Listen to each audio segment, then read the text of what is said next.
Hello, everyone. Thank you for joining me today. My name is Stella Nyambura Mbau. I am Kenyan and I'm 32 years old. I founded Lawbar, that's bringing you this masterclass in partnership with Village to Nation, who facilitated the class. Now I'd like to share this.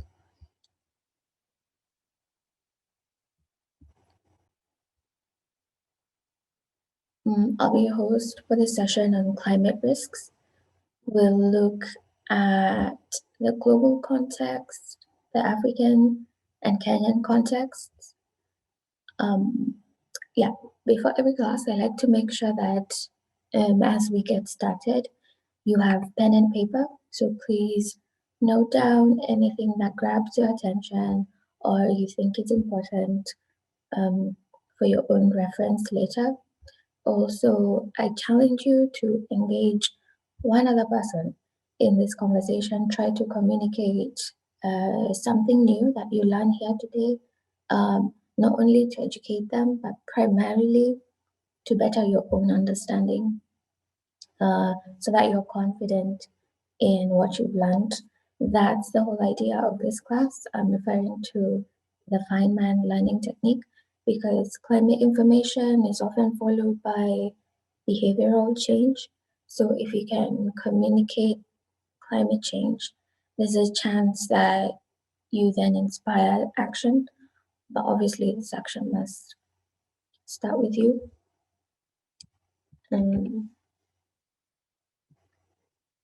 So we started with an introduction to climate change. That's the first class, and global warming. We looked at climate justice and activism in the second class. So today's session is on climate risks, and next week our last class will be on climate action and inaction. Climate risks. Well, for this class, we'll look at the climate events themselves that present risks, that is floods, wildfires, and so on. We covered some of this, some aspects of this in our first class, so there will be some reflections. But before today's session, I wanted to give a few minutes, a few seconds to reflect on yesterday's global strike. We had the No More Empty Promises global action yesterday. I had a few minutes to run the hashtag. And I mean, it's easy to see the power behind working in numbers when the internet works as a force of good. It's really good to see. In line with this activism and reflection, we'll have we'll have a presentation from Sheikh. He'll give us some context to climate justice and climate activism as we discussed in the last class. So we find him first.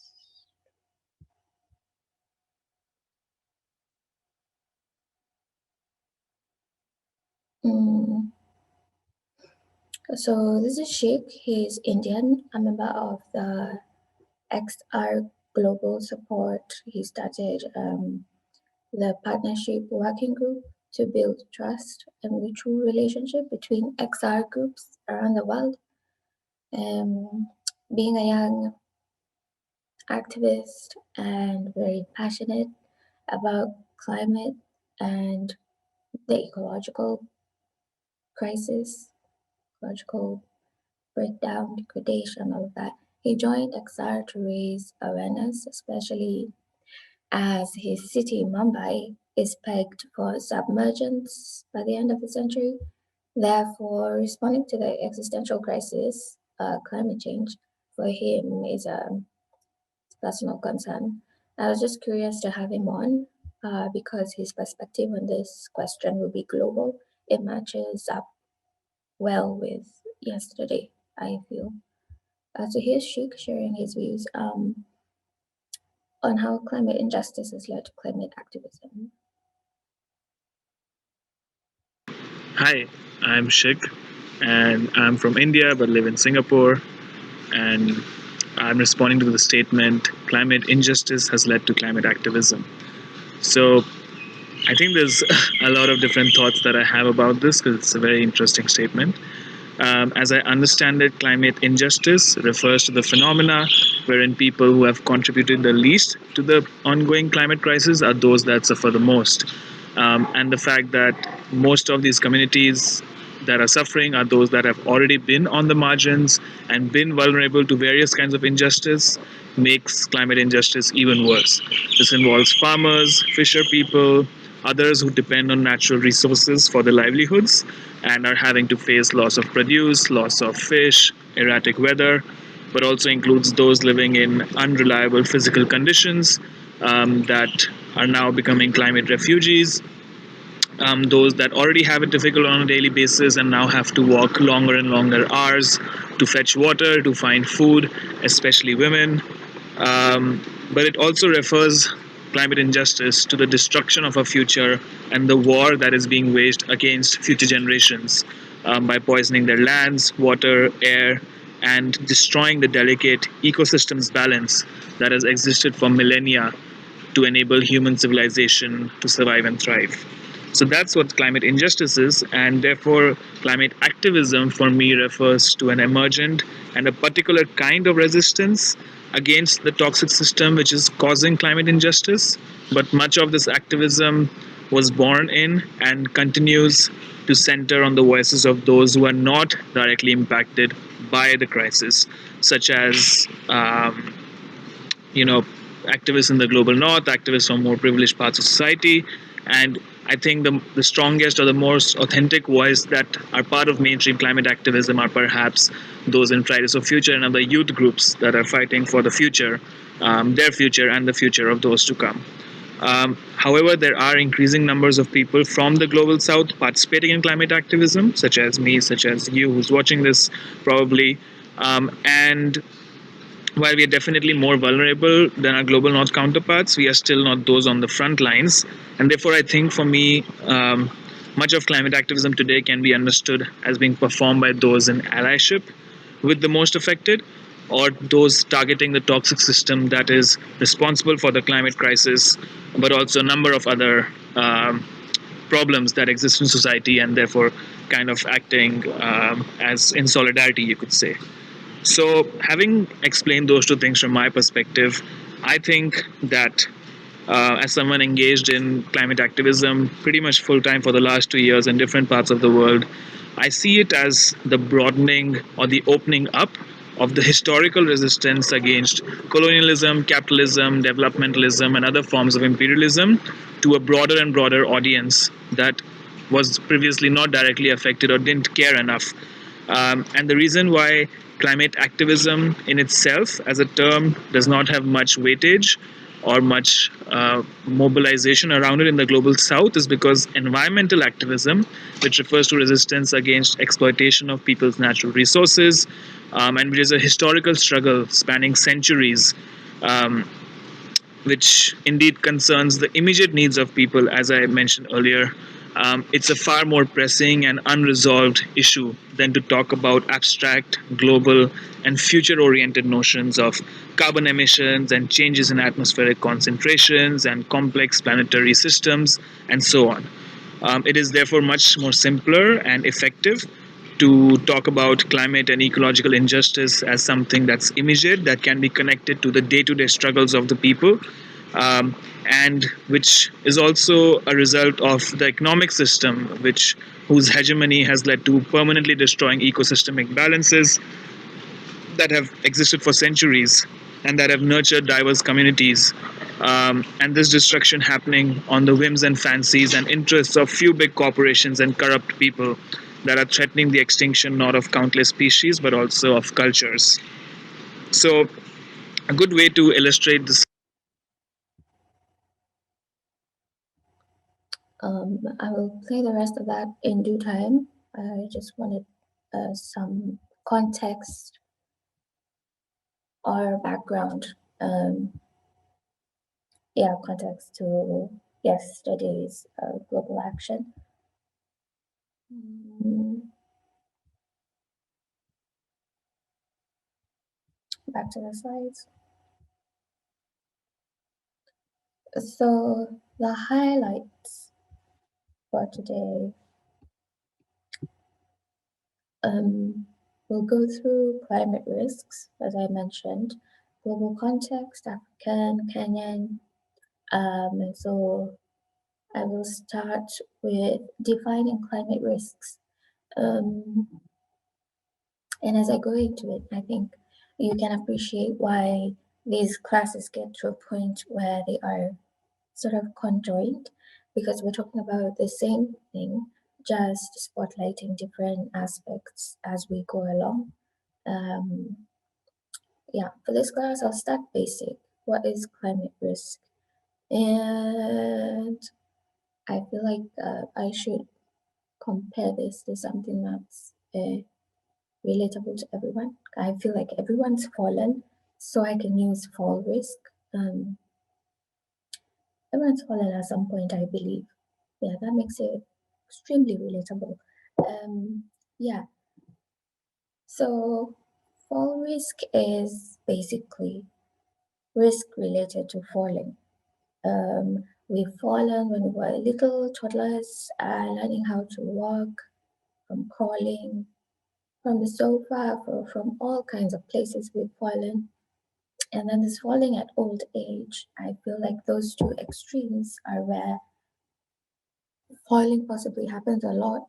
And obviously, with old age, there's higher risk of breaking a bone or something. A lot of things could break. And you don't even need to fall, it could be as simple as slipping. We've heard of stories where people slipped in the bathroom or something. Well, that leads to a fall, but yeah, I think you get what I mean. Slipping in itself could be a big risk.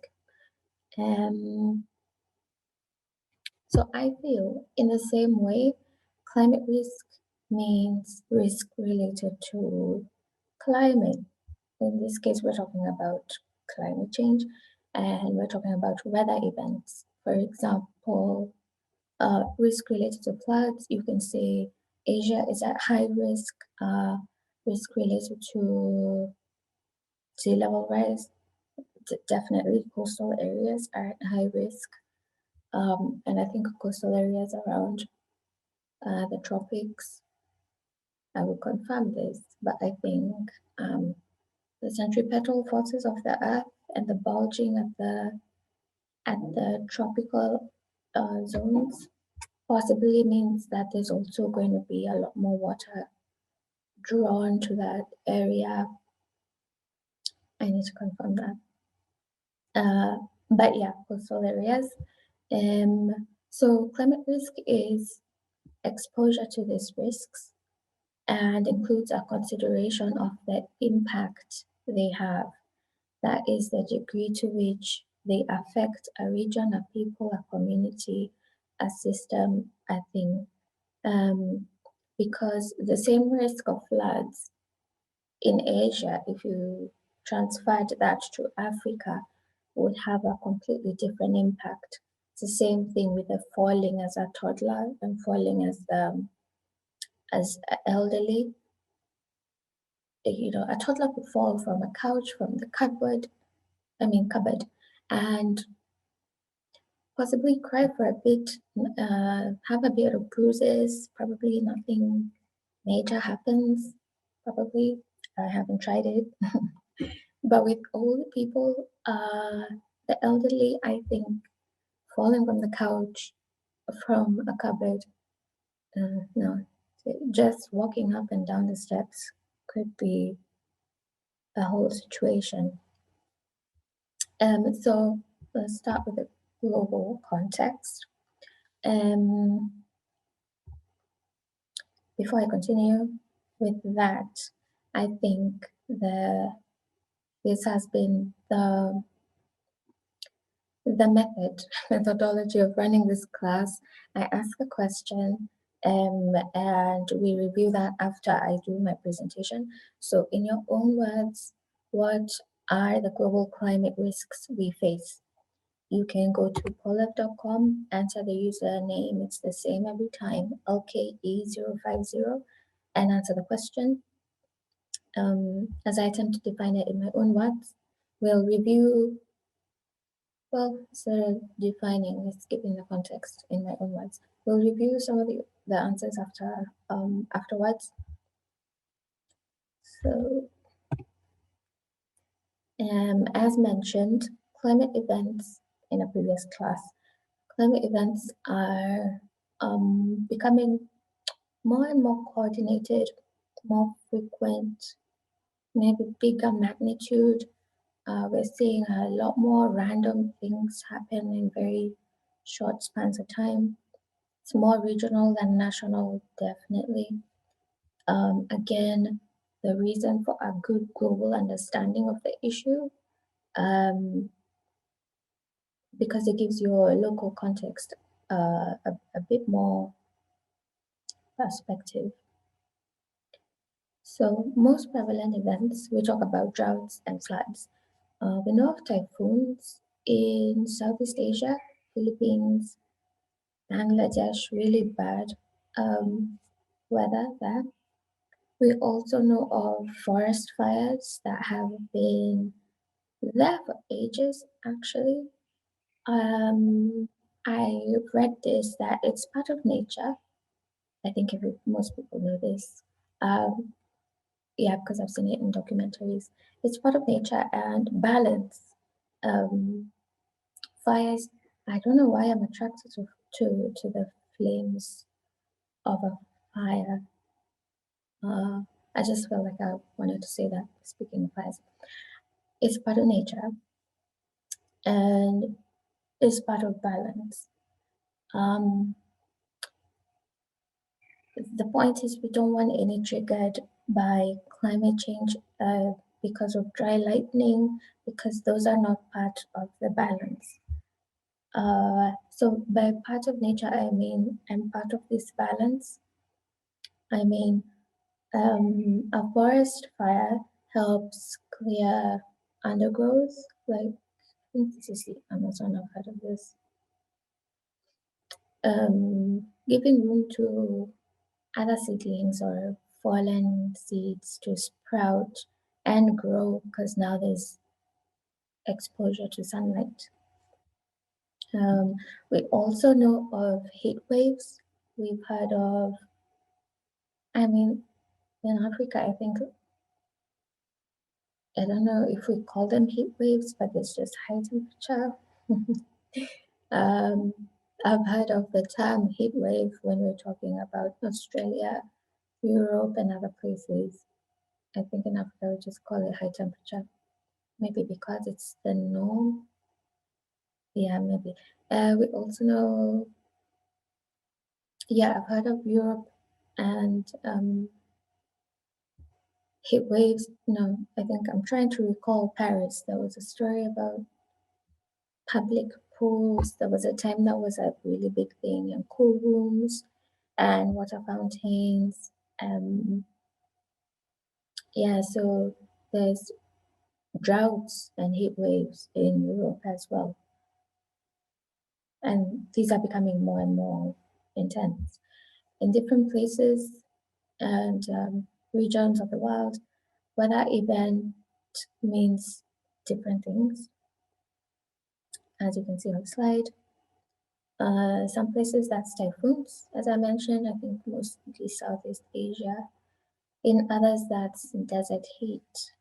I think I'm talking about Africa, that one, and Middle East, obviously. And the effect of these events also differs in impact depending on where they happen. So, like the Middle East has always been desert-like. So desert weather is not new, doesn't change, doesn't really affect their way of life in a big way. That's their way of life, desert life. That happening in any other place in Africa where we have most of the rural economic activities, farming, then that kind of weather is very disruptive. So I'm just giving a different context of the same thing. In Africa, a cyclone could be also forever devastating. We had a cyclone Ida in Mozambique, and I think South Africa has also been exposed to some cyclones. Yeah, and towards the east of Africa, there's also the Indian dipole and stuff like that. That is a risk, puts East Africa at risk of cyclones and stuff like that. Yeah, and we also know of Haiti, where hurricanes have changed the narrative, the story. People who live there, their lives have been changed. And because it's an island, there's no moving to another place. That in itself is difficult. So it can be devastating. And then there's Japan and other stable economies that are destabilized for a while after an earthquake, wildfire, or even these droughts and heat waves, and then soon recover. So it's not only to do with the event, but the impact the event has, who is exposed. There's some other variables to look at. So this brings me to, it's difficult to talk about risk and not talk about vulnerability. Exposure to risk in itself shows some level of vulnerability. With the case of floods, for example, not every place on earth is experiencing floods. That means we have places at very low risk of floods. There's places that don't experience floods. I'm just using floods as an example, another example. I'll use Asia and Africa to try and explain this disparity between climate risk and vulnerability. We see that Asia is at high climate risk, but Africa is at the most vulnerable, is the most vulnerable, not at, is the most vulnerable. So why would that be? Well, if I were to explain this, I'd say it probably means if Africa had the same high risk of floods, being more vulnerable, Africa would fall apart, just meaning it would be less likely for Africa to bounce back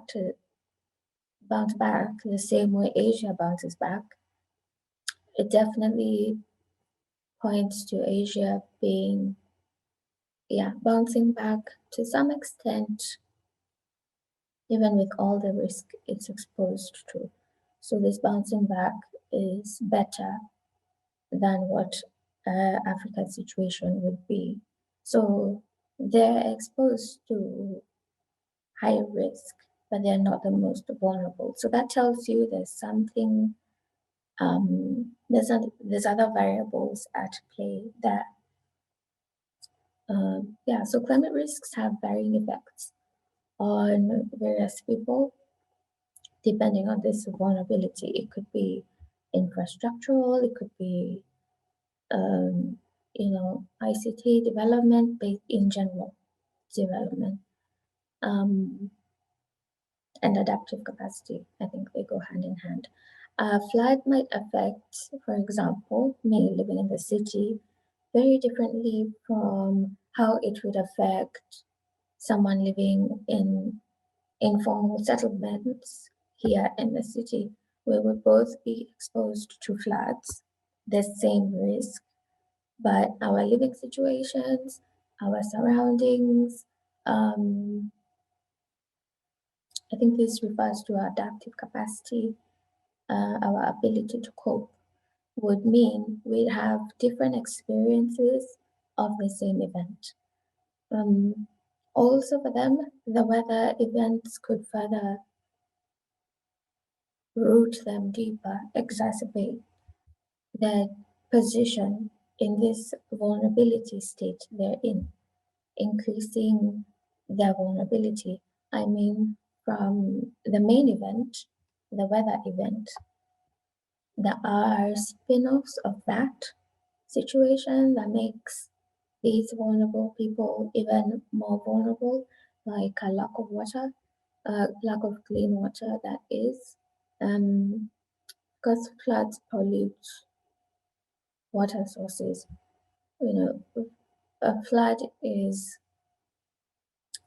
a lot of rain and it having nowhere to go. You know, when we have vegetation that increases the infiltration rate of this rainfall.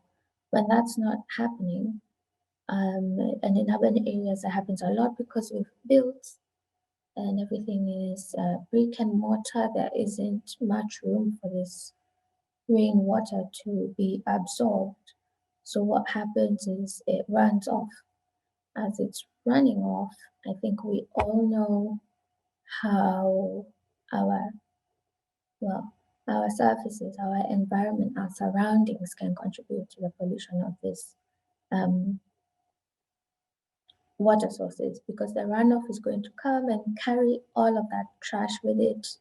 And because all water knows where to flow to, there's always, water knows where to go. You know, it's always in pursuit of the ocean or some larger water body.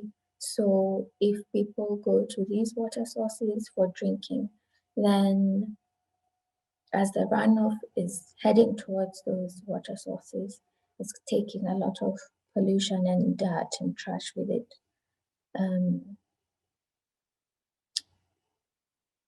Yeah, so it affects if mostly informal people living in informal settlements or even rural areas who depend on these water sources, then the floods um, are very disruptive. If they were exposed to the rain and the cold, again, a different aspect of this, it could mean that they fall sick. The next question becomes, do they have access to medicine? And so on and so forth. So a situation could start as an event and then have multiple cascading other consequences. Yeah, so with climate risks comes this discussion.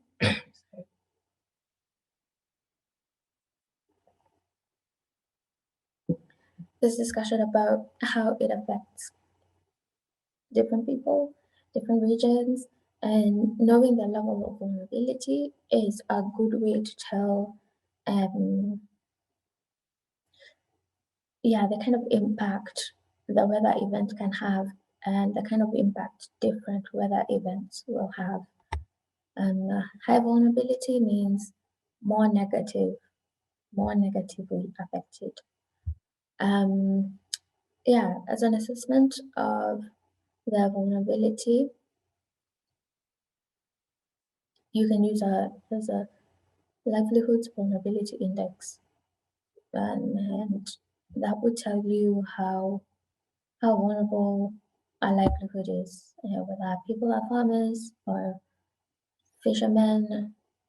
Yeah, and that is important before the prescription of adaptation measures, because you have to know the disease for you to prescribe medicine. It's sort of the same thing. Yeah. So I think I've talked about increased temperature. I've talked about droughts. Um, yeah, floods and droughts. We mostly talk about these being prevalent, but also not just prevalent in the global south or around the tropics.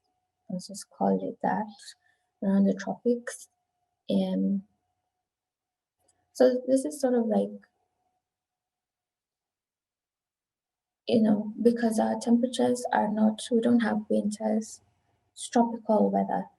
But you see, tropical weather, add a degree onto that or two, it could get really hot. and that becomes regional, like the whole tropical zone could get hot in a jiff.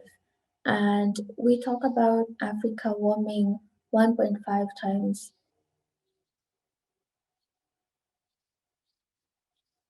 more than the rest of the world, 1.5 times more than the rest. Is it more or faster?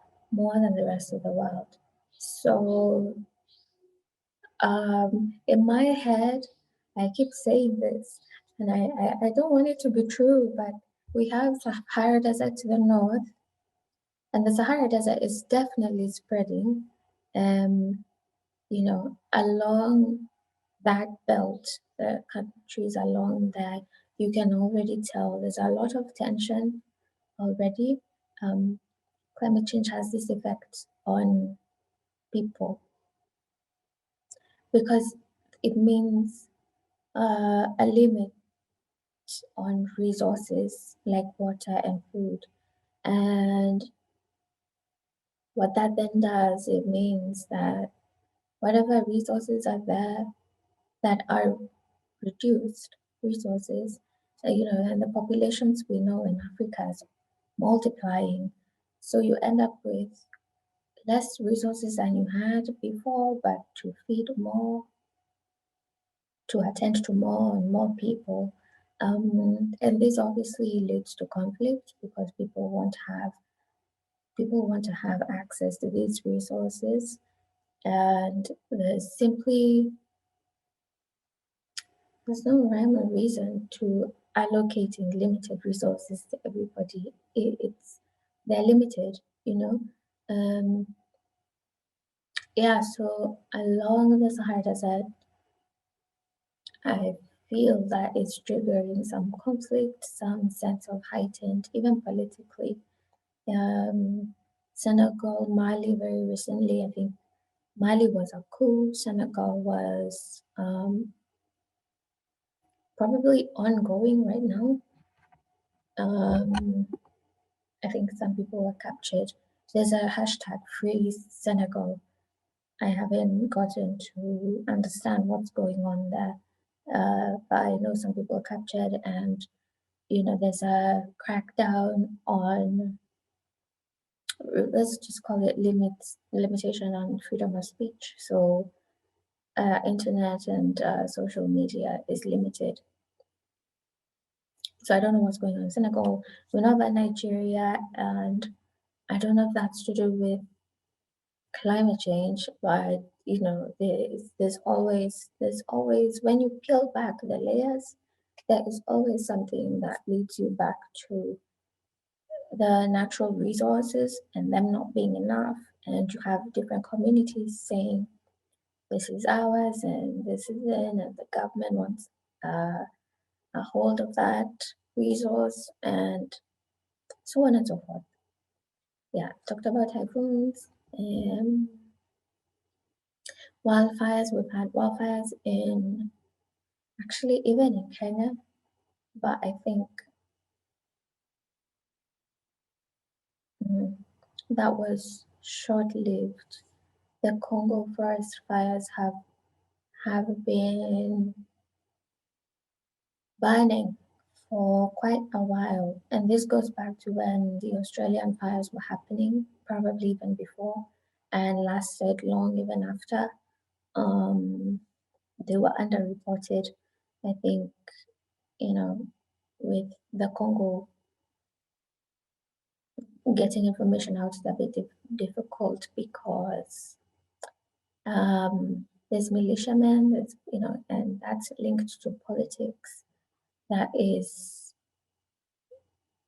yeah, there's some tension in the Congo that makes it very difficult to understand what's actually going on the ground, or even yeah, to understand. And obviously that affects reporting. So before information gets out, takes a while. Melting icebergs. When we talk about what's the coastal flooding, it's linked to the melting icebergs because these are going to increase the volume of water we have. Increasing temperature also means that this water will expand, gonna take more space. That means more sinking, more sea level rise. Yeah, I think, okay, I have tipping points there. Tipping points. I think, well, a tipping point suggests, and I'm making reference to the actual show. Yeah, suggests a point of no return. Yeah, I believe it's what we also refer to as runway greenhouse effect. Well, these tipping points are areas we need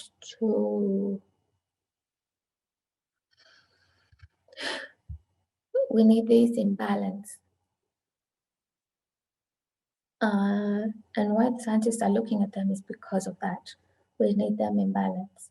The moment they start to slip into imbalance in themselves beyond a certain threshold, then it's believed that that shift could be irreversible. What am I talking about? I'm talking about thawing permafrost, for example, that they reported was happening, I think, 70 years before its time. Is it 70? Yeah, it's important that permafrost doesn't thaw because it holds a lot of carbon in it. This goes back to the feedback loops. We have carbon, and then that's triggering more release of carbon when things are melting, when the oceans are releasing the carbon because they're hot. So again, we have a situation that's triggering other situations. But permafrost holds a lot of carbon, and thawing means release of this carbon. It also means other things. I've had people mention, I think they refer to them as ancient viruses. I remember seeing a mammoth, I think, that was discovered in one of these explorations. It was still bleeding. It's frozen in ice, but blood was flowing. So, I mean, you can understand when people are talking about ancient viruses, they could be trapped in permafrost and in perfect form. So we don't want that to happen. Those could be released as well. We also talk of melting ice sheets. If you've seen in your news feed, especially recently, well, in recent years, there's a lot about melting, breaking off, collapsing, ice shelves, and all of that. This is because we need the ice. It's a good reflector of solar radiation.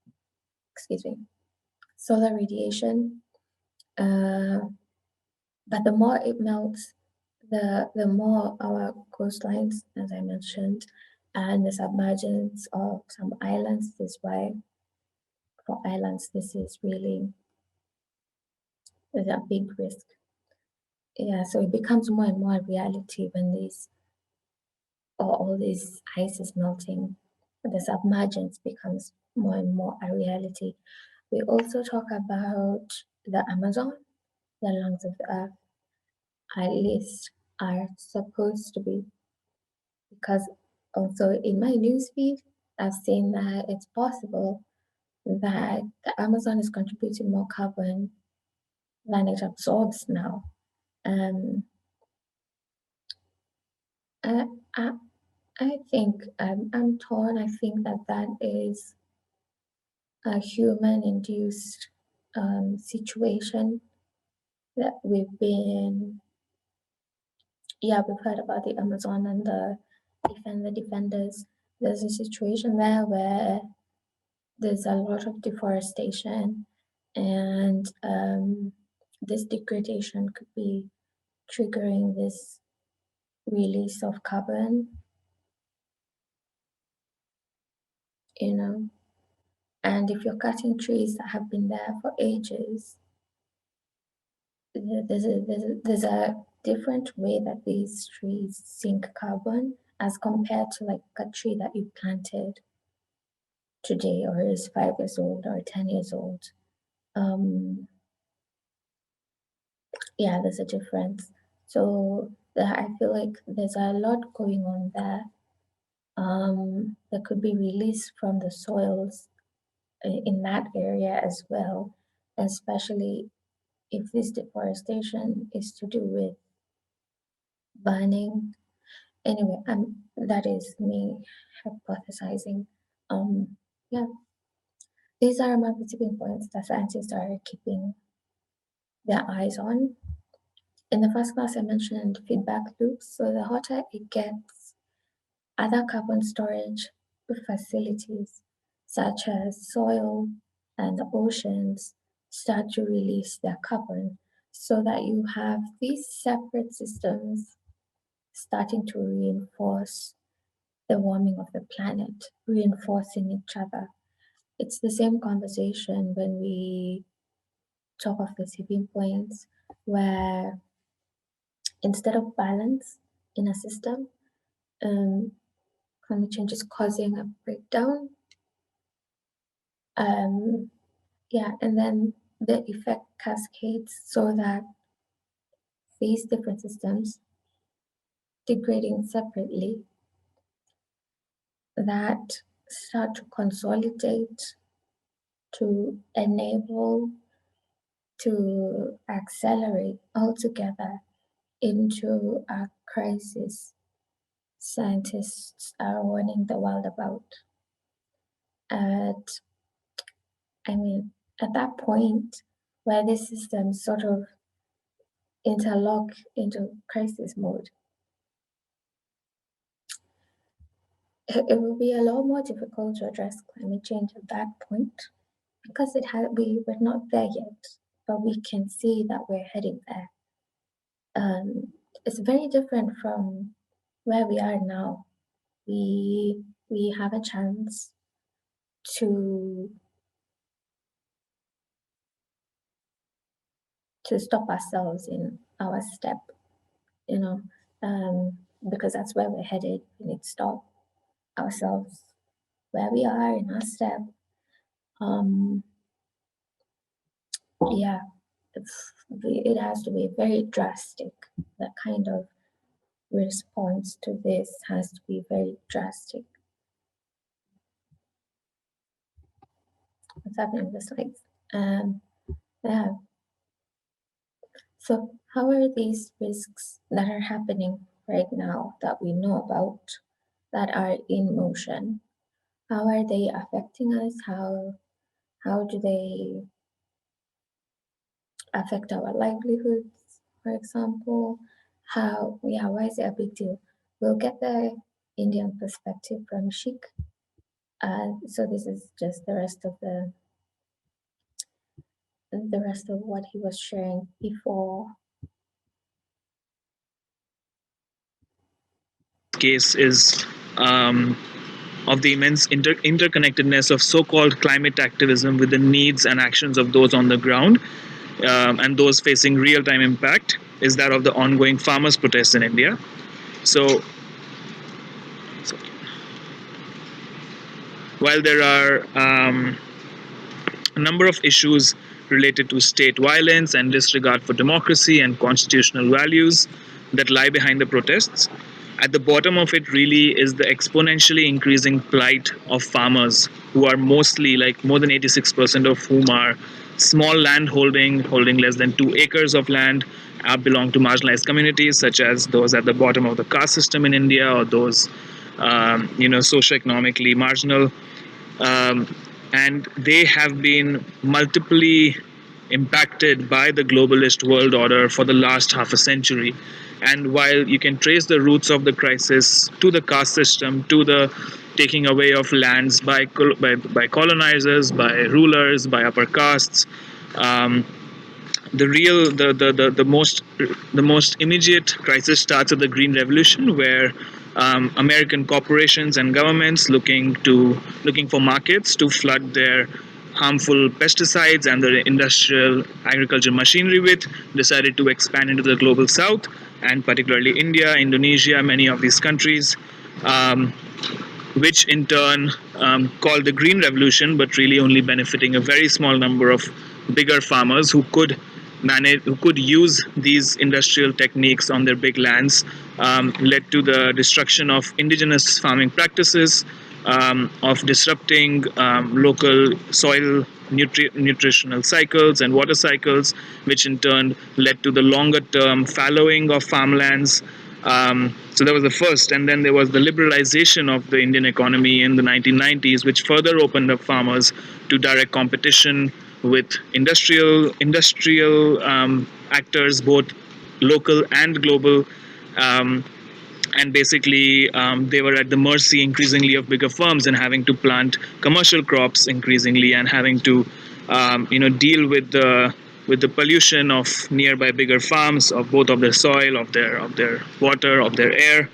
um, Already being in such a bad position, and already with um, thousands of farmers committing suicides, um, the climate crisis has led to a greater magnification of their vulnerable position.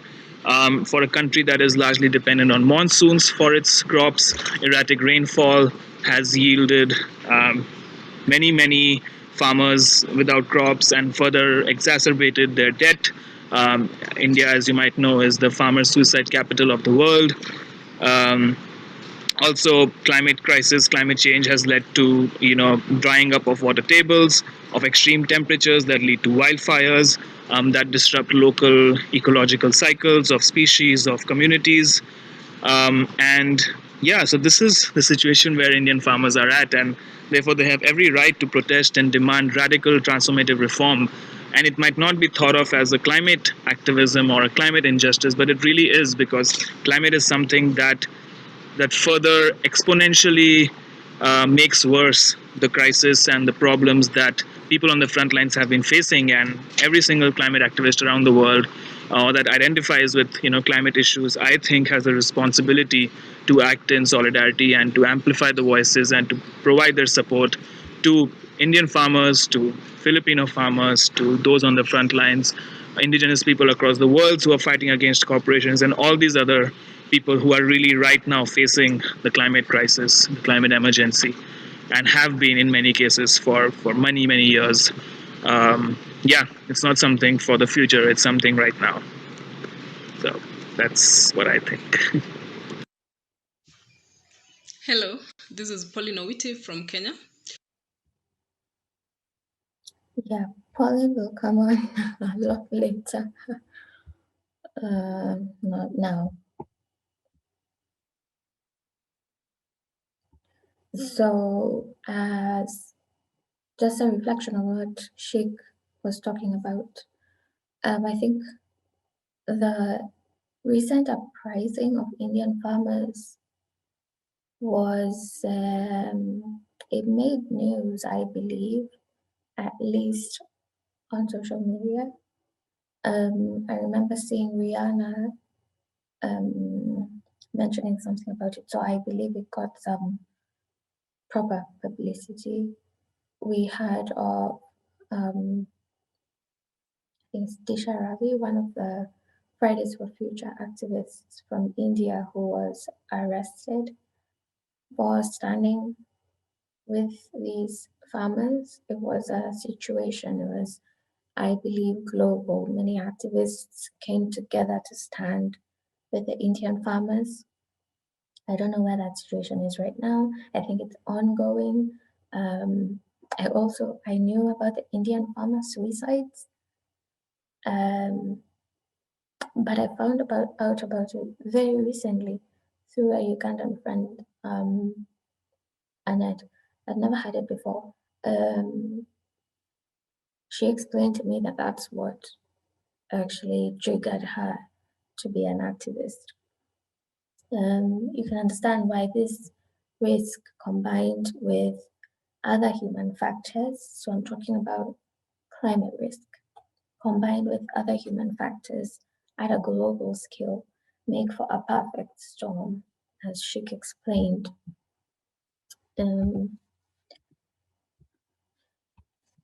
He borrowed from, those are very recent happenings, which are more than relevant perspectives as we look at climate crisis.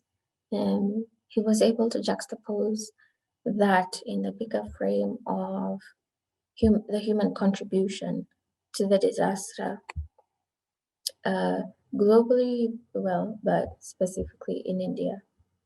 So I had mentioned this question before.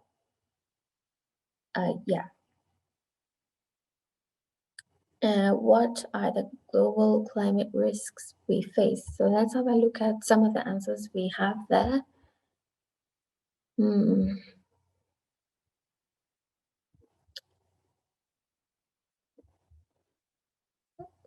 have, let's see,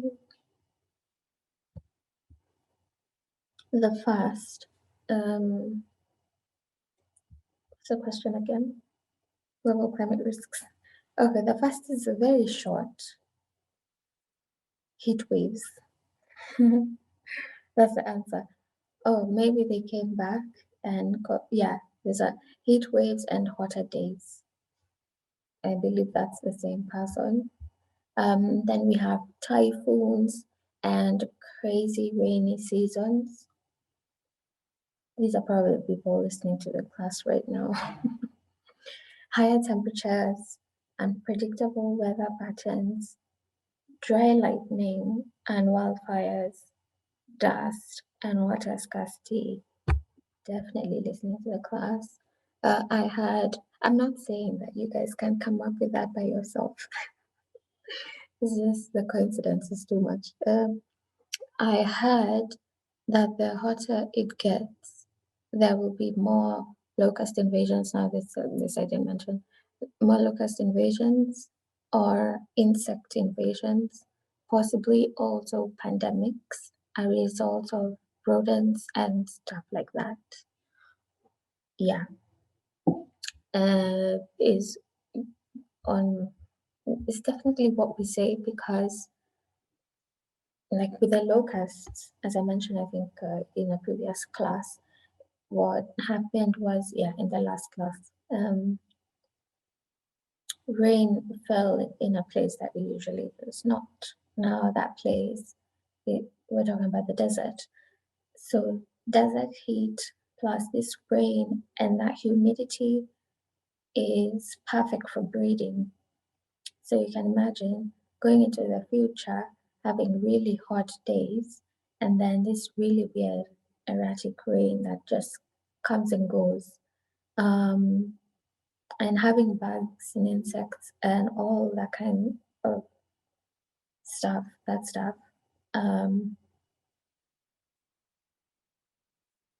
We could have quite a number of pests finding that atmosphere conducive for breeding, and it could easily lead to pandemics. Yes, that I believe that's what I've heard.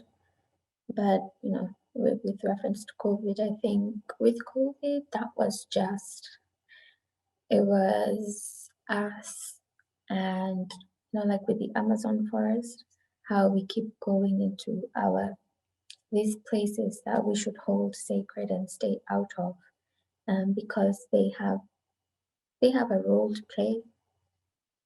Like the Amazon, we call the lungs of the planet, but that's changing and we are doing that. So the more we're going into these ecosystems and finding sensitive,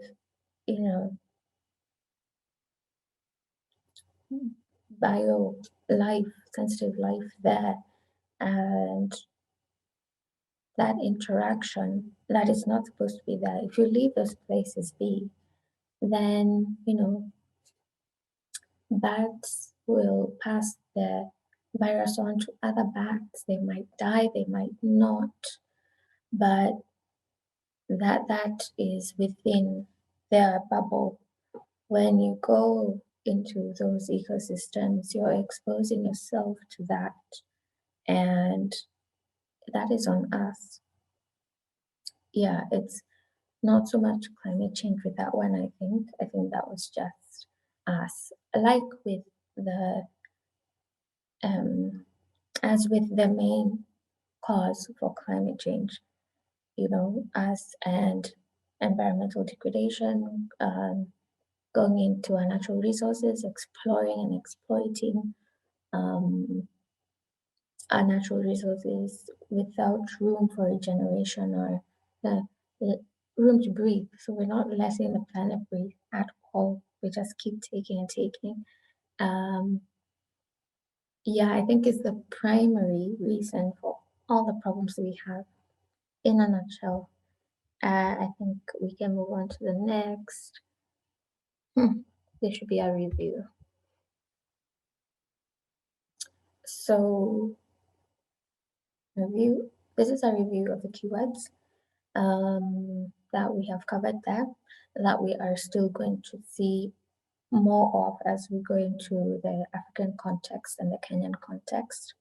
Those two are not too different. They're very similar. But I wanted to separate them just so we have a bit of, because I'm Kenyan, so maybe I'm just being selfish. Otherwise, the difference between the Kenyan context and the African context, not much, if there's any. Droughts. Droughts, yeah, long periods without rain, and with the heat, that situation is not good for us and our health, and it translates to uncomfortable living conditions, water scarcity, which trickles, which cascades, which spills into a food production problem. We have floods. These are also, well, especially with, I think farmers also contribute to this problem, because if you're farming at the hillside, for example, for that to be farming, there has to be some clearing. Usually it's clearing of trees or areas where there are trees. That's where people go and farm. So when you're clearing the trees are a good way of getting rain. They attract the rain. I think as winds move, winds carrying that rainfall, the trees slow the wind down and the rain falls. So if you're cutting down the trees, the rain will fall somewhere else possibly. But it also means if the rain falls there and you cut the trees, if there isn't anything to really hold that water well, because when people are farming, they also farm in like rows, so that this water isn't really going to be held. It's just going to flow as it wishes. Yeah, so if it's flowing fast, and we have cases of mudslides, we'll talk about that later in Kenya. It is to do with all of these things. We're getting rid of our vegetation, and then we are farming, but the way we are farming is really it's too structured so that if water wants to flow in one direction, we are making it easy for it to do that. And when it does that, it's flowing with a lot of pressure. And yeah, if there's no trees to hold the soil in place, you have a mudslide. Yeah, floods in urban areas, that's also becoming a big urban risk. The more we build our cities without some way of some stormwater drainage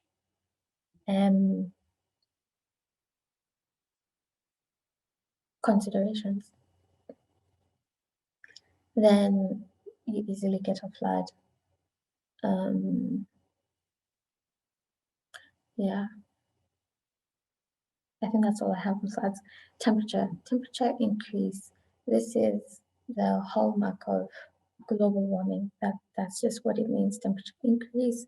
So now it just depends on where you are.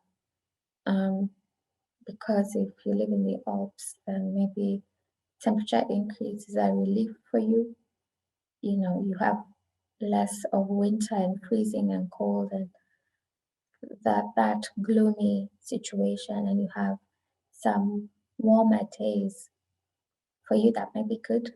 For people in like the Sahara Desert and environs might not fancy any of that, because if you have hot days, if you're in the tropical region and it's already warm enough and it gets any hotter, then that's not comfortable anymore. And we've talked about tipping points and the need to make sure that those don't tip. Yeah, because when they do, it's going to be like an orchestra. We are training different disasters separately, and then eventually they're gonna come and sing together. We don't want that. Yeah, I feel like I'll take a short break. I have a bit of voice damage. I'm so sorry. Throughout these classes, I feel like I should just mention that it's not an excuse.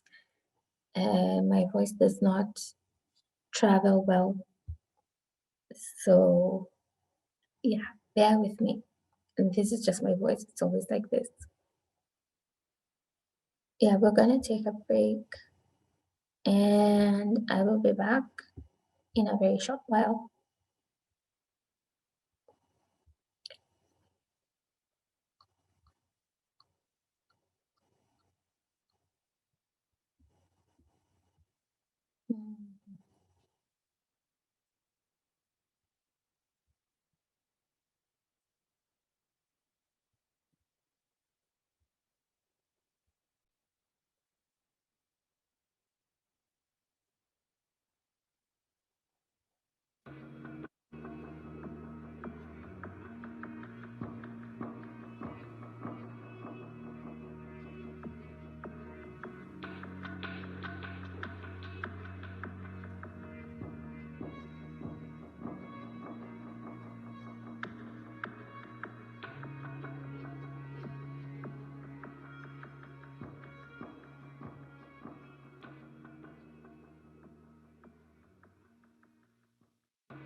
So we are going to move on to our next section, the African context. But before that, I'd like your opinion on this as well, based on that question on the screen. In your own words, what climate risks does Africa face? You can go to pollup.com, enter the username LKE050, and answer the question. I will need to add.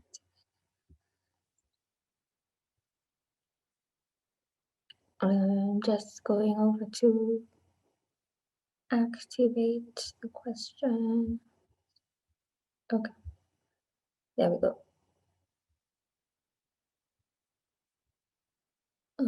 I'll give it a go in my own perspective. Then we'll look at the answers later. So here we go. I mentioned that the prevalent climate events today are floods and droughts. I'd also like to point out that these mostly occur in the global south. I think we talked about this when I was explaining carbon inequality. And yeah,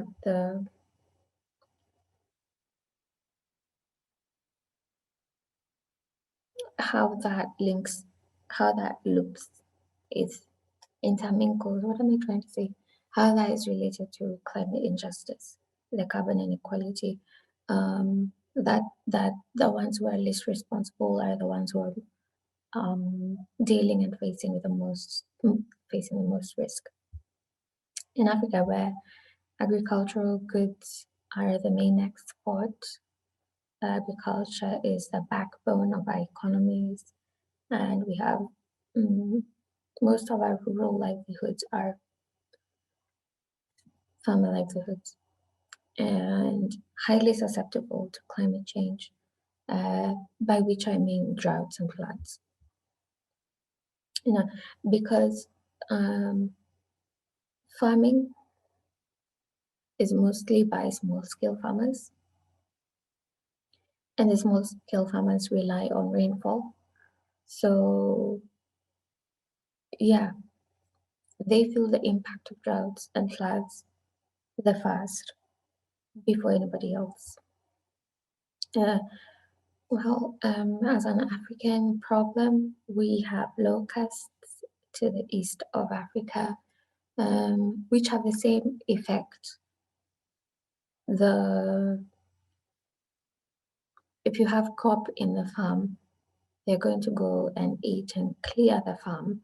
So this affects food production, same way as the floods and the droughts.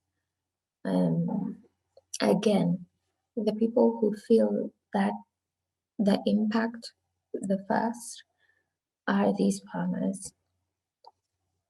I think I mentioned the Congo rainforest. It faces many challenges, but I think it's all to do with the wealth of natural resources there in that country.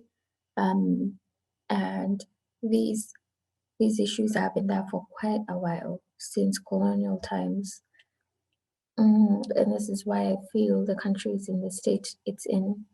I believe people there are still currently being terrorized by militia. This has been ongoing. And I think the more, there's COVID and other economic issues, probably makes this worse, because these militia and that machinery of people that want to get to these natural resources without really working for them, using, their, I would call illegal means. The more there are global and economic strains everywhere, the more they need to double down on whatever their activities, the illegal activities are. So probably the more there's COVID, the more there's Ebola and other such strains in the Congo. Probably the more the militia are getting even more and more of a foothold there. which means it's just constantly getting worse for the people who live there. Yeah. So even people tasked with protecting the forest could easily find themselves in trouble. This is why this is why there's been the defenders campaigns by Fridays for Future and Extinction Rebellion and other organizations are, trying to reach out to these defenders because they are at the front line. They risk their lives protecting forests. Why would they do that? Because these forests are, for some people, sacred, for others, communal, customary land. For others, it's where they get their food. It's their livelihood. I mean, some people really are one with these forests. So when there's deforestation and that, the degradation of these forests, for them it's their home. It's, you have an attachment to this place, to these trees. You know how to live with the animals that live there, and to have that being taken away is some people have paid with their lives. Very many actually, even in the Amazon. So I feel that is one sensitive one. There's also the Igbo forest in the Cameroon. I saw a petition at some point, I believe recently, was at risk of logging, but that was discontinued. These are carbon sinks. They are our own African lungs, if we like. But they have a role to play globally as well. There are many other pockets of forests in Africa, all over actually, because most of Africa is still rural. It's important, however, to find ways of mapping them so that we know how much of that resource we actually have. Because how do you protect something you don't know how much of it there is? And with trees, I mean, they are above ground. We can do the mapping and monitor them and make sure that we keep our lungs intact. Yeah. I think to do with droughts and increased temperature, that always takes me to the deserts. We have Sahara Desert to the north and Namib and Kalahari to the south.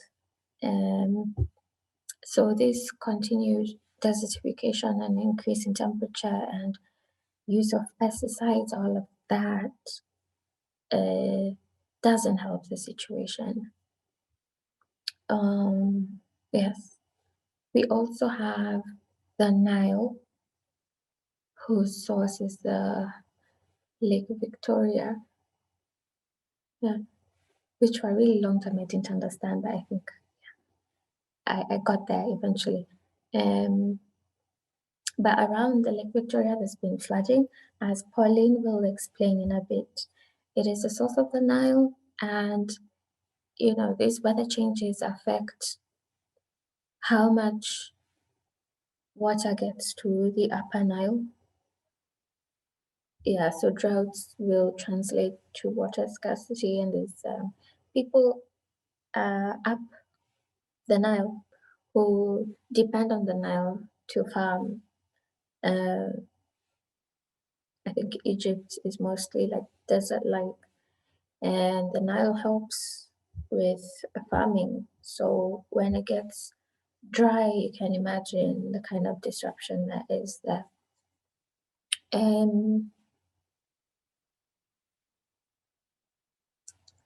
Cyclones, I think I mentioned the Idai and the likelihood of cyclones in towards the east of Africa. Yeah, I haven't heard of cyclone risk recently, but there in the past there has been. Yeah, wildfires. I mentioned the Congo rainforest, forest fires that are probably human. Sorry if you're hearing sweeping. There is sweeping in the background. Yeah, we have wildfires in the Congo have been said to be mainly human, uh, human induced fires. Yeah, vulnerability to these risks in Africa means that the poor continue to get trapped in poverty. Because we're talking about farmers as a really big, large population. We're talking about people who don't have much resource. We are talking about do they have access to medicine? Some of these places are very remote. Actually, in Kenya, I've heard of a couple of mobile hospitals just trying to reach these really remote areas. Um,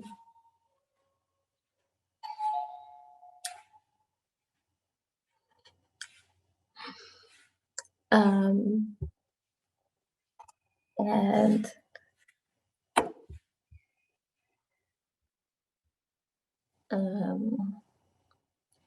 yeah, what I think is important to point out here is the relation between climate change and patterns like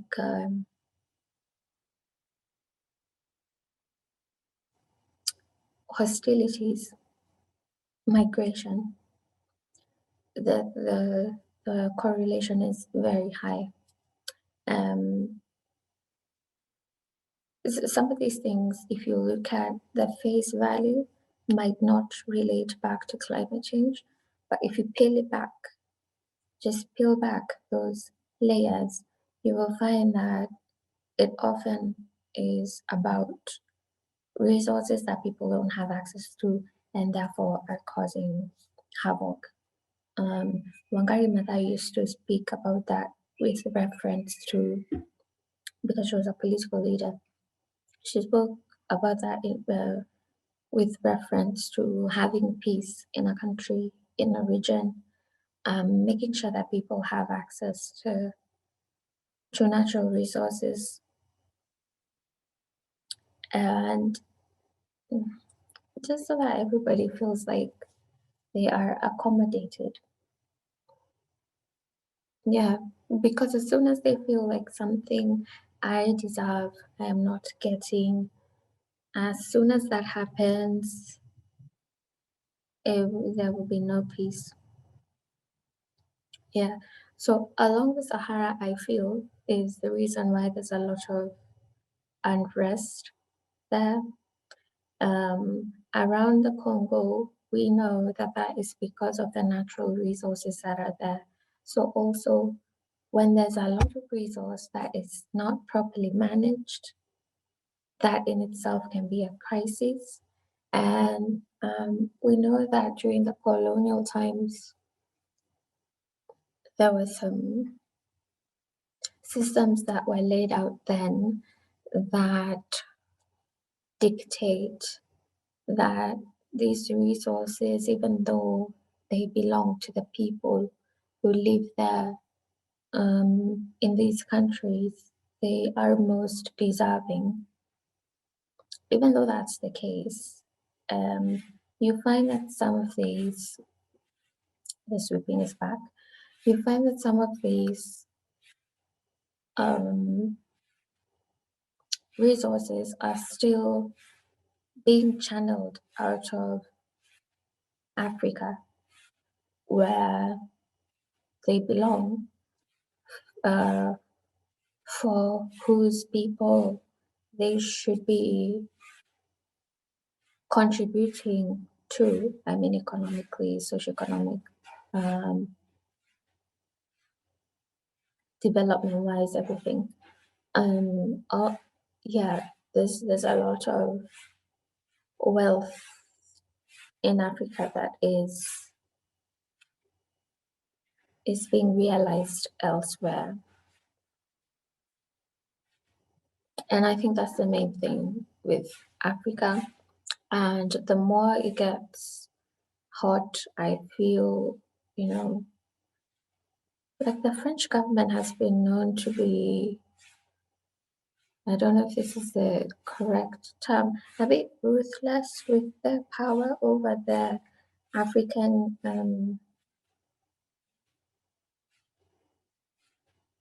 what do you call them? The countries that they colonized. Um,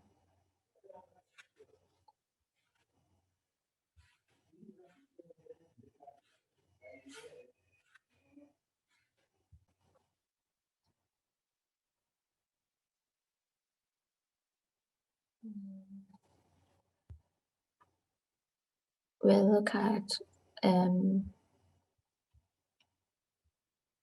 this poll of question I mentioned earlier. Right after these videos, you can still add your answer if you haven't. As I've noticed, you guys are answering after the presentation. Okay, so we go back to Pauline.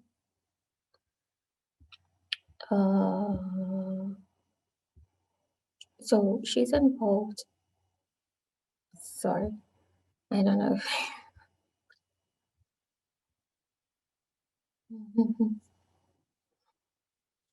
that eyes closed.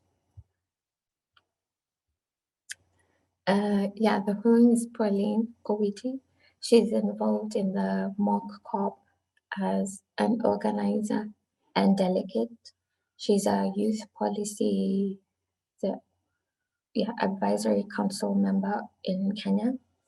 She does a lot that I may not be able to capture in an intro, but she's among the youth leading this conversation on climate change in Kenya. She's very vocal. So here she is sharing her views on whether climate risks are changing Africa.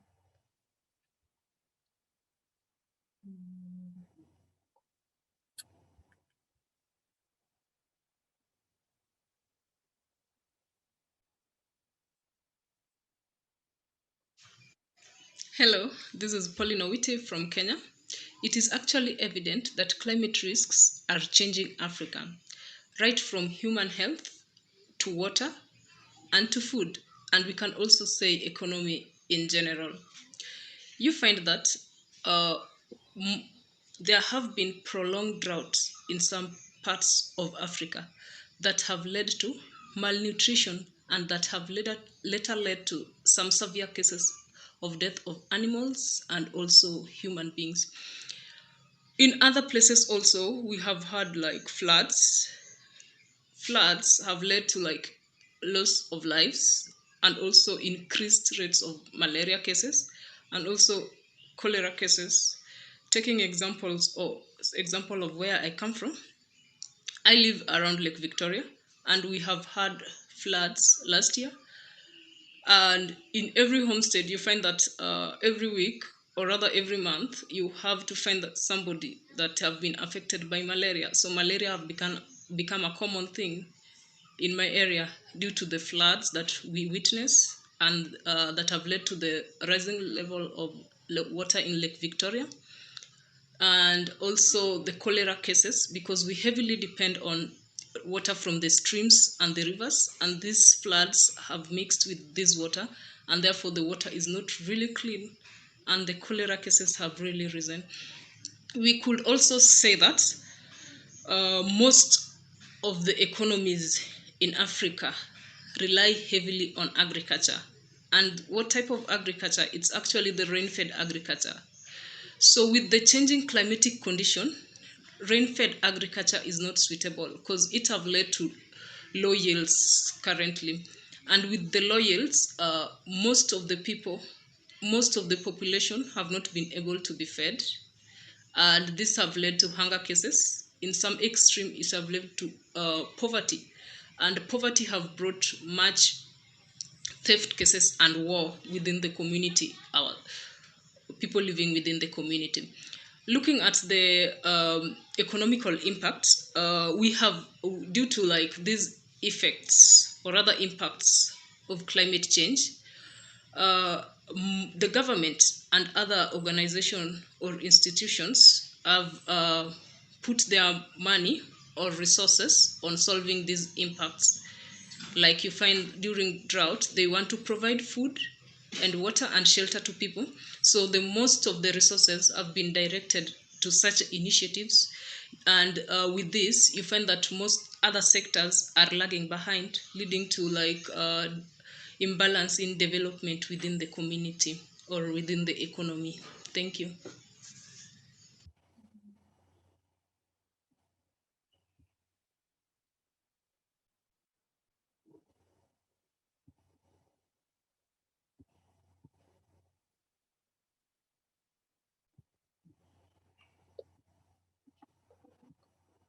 I think that was really good. Some similarities with what I presented earlier. I feel like she mentioned the reactive response to climate events in Kenya. Probably in Africa, let's just talk about Kenya. And that presentation is going to lead us into our next section on what climate risks Africa faces. That is the context of climate risks in Kenya. So I feel we'll talk about adaptation in our next class, our final class, but I can touch on it. Like I mentioned, these things are all interlinked. So to do with this response she's referring to, being a developing country or developing countries in Africa, I feel, finances are a problem. We don't have access to funds, and even the funds that the global north was supposed to direct towards adaptation in the global south, I don't think that that's happening. There might be some mechanisms being set up, but not fully functioning as they should.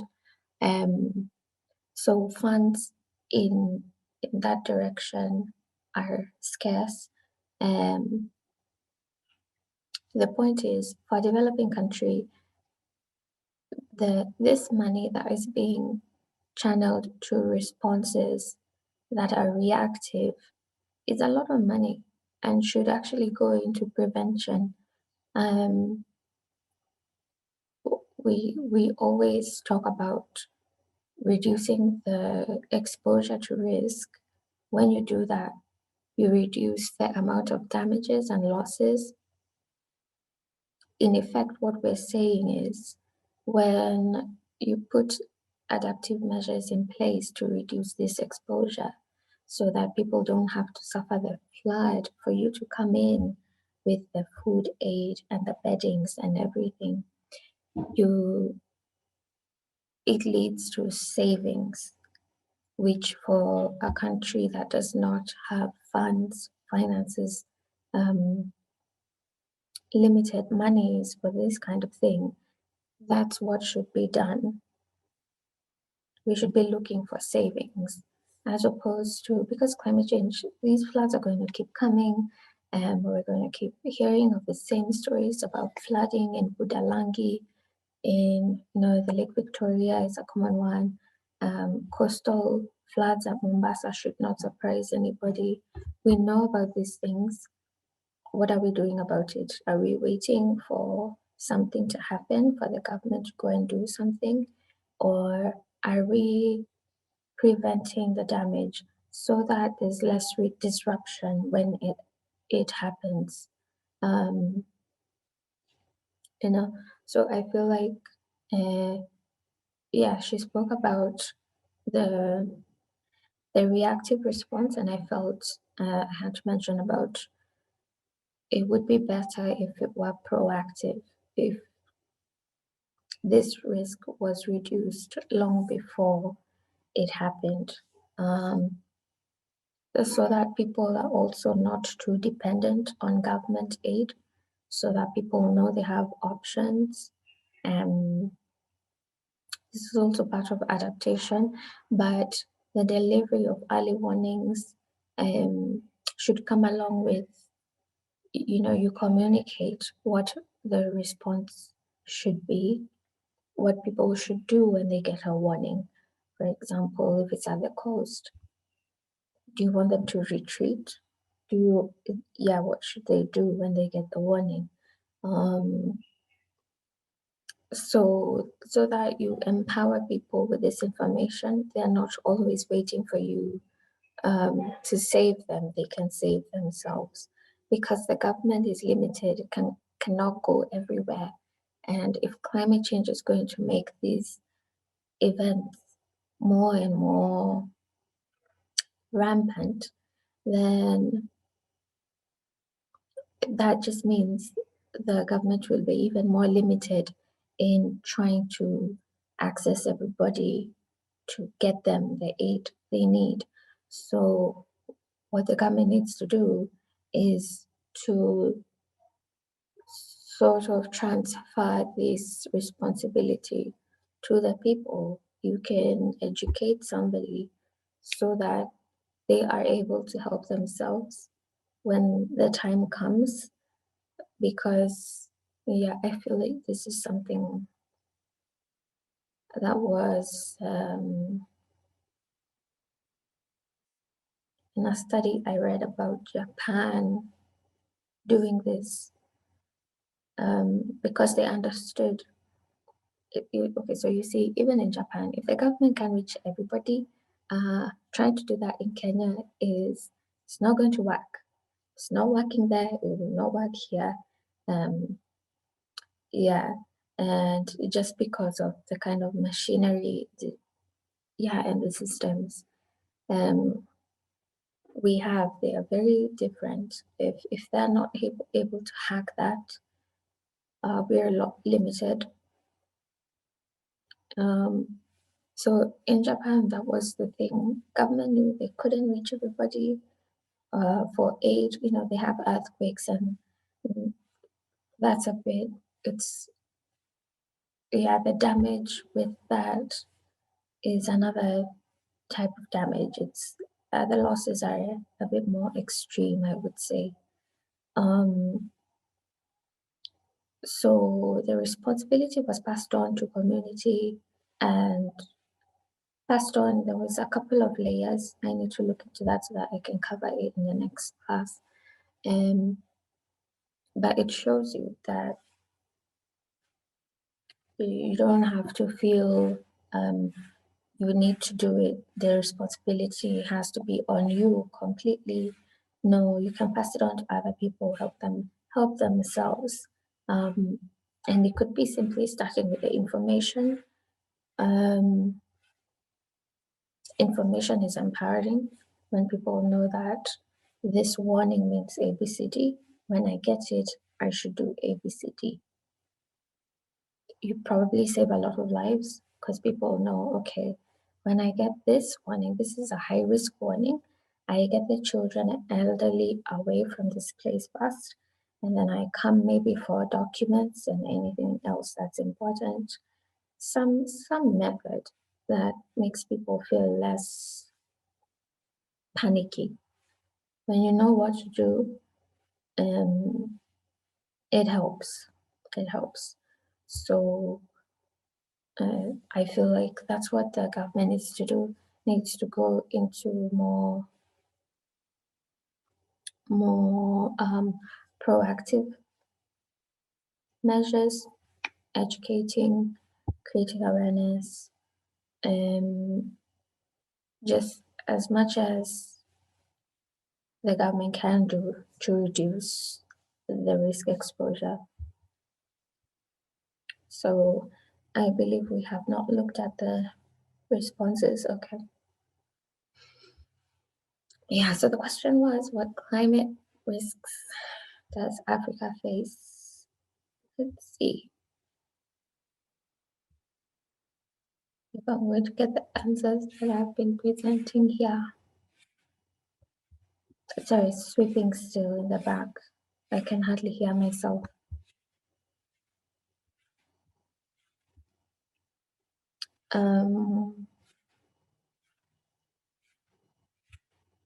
What climate risks does Africa face?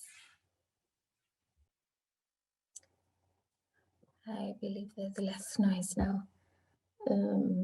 Yeah, what climate risks does Africa face? Days are hot, the weather changes too drastically.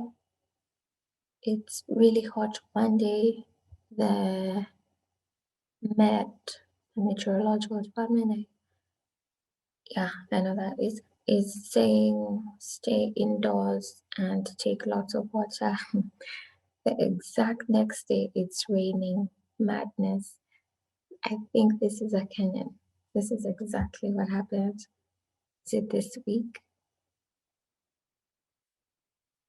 Yeah, I think this week we had a message that was being forwarded on WhatsApp that was exactly this, referring to this exact thing. And the same thing happened here. It was really hot. Being told to carry water when you go outside, shade yourself, or just stay indoors. And really hot. And then I think the next day it rained, which is really, weather is too hot and cold and decisive. The next one, some events like cyclones in Southern Africa are a really good idea of all the crazy climate change can get. For Africa, it seems a little climate risk goes a long way. Loss and damage lasts forever. I'm not sure about forever, but it lasts a long time. It takes longer for people to recover in Africa. Because of the level of vulnerability. And yeah, correct. I don't think there's any wrong answers with this one. Locusts, again, Kenyan, well, East Africans could be Somali, and on top of droughts, now we have locusts chomping down on our food, but they are part of Mother Nature. Why is it so difficult for everything to live in balance?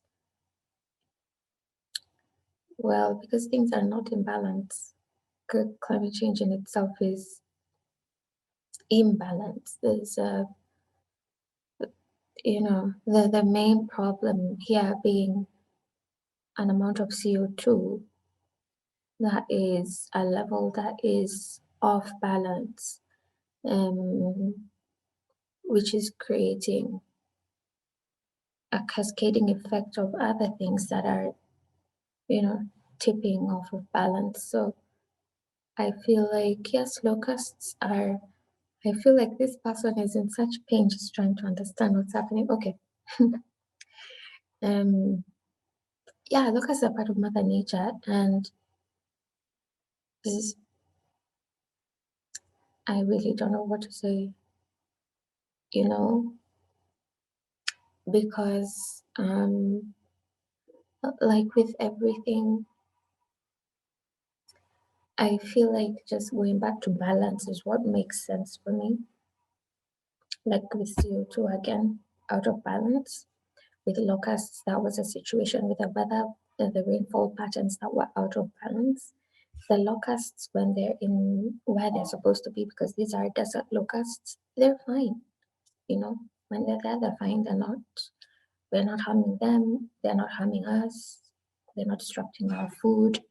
And when they're there, they're in a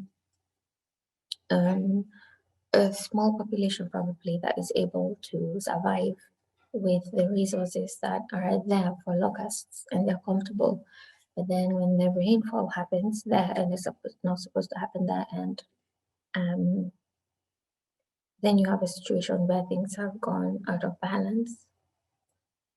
I hope that helps you understand that. Then we have the Sahara Desert is stretching. Yes, this one is in the class. Maybe we are doing our best to plant trees, but we need everyone everywhere to plant trees. This person is talking like they are from this campaign, Act on Sahel. Yeah. Uh, yeah, the desert is stretching. It's the desertification. It's if you're farming and you're using pesticides, it's not helping. So we are probably also helping this desertification come along. The Sahara is definitely stretching downwards. Is why the project, the Great Green Wall of Africa, which is what I believe this answer is referring to, the planting of trees. Yeah, we'll talk about planting of trees in Ethiopia that can change the microclimate of a place so that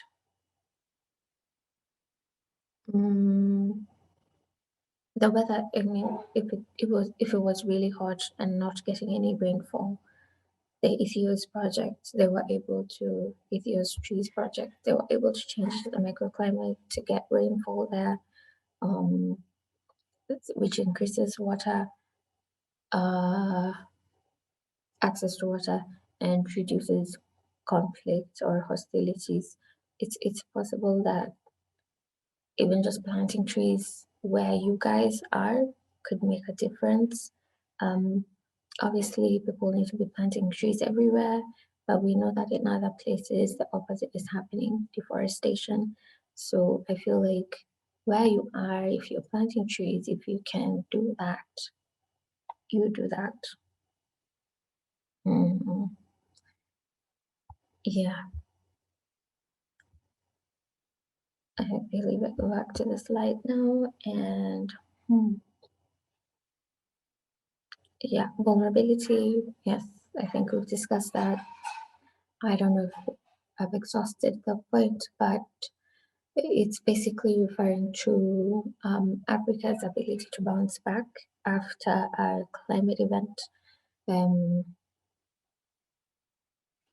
bouncing back is meaning like after the flood has come and gone, are people able to go back to work, to their homes, which often isn't the case. Some homes are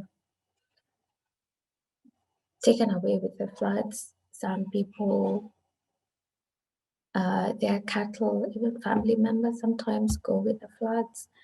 It can be very traumatic.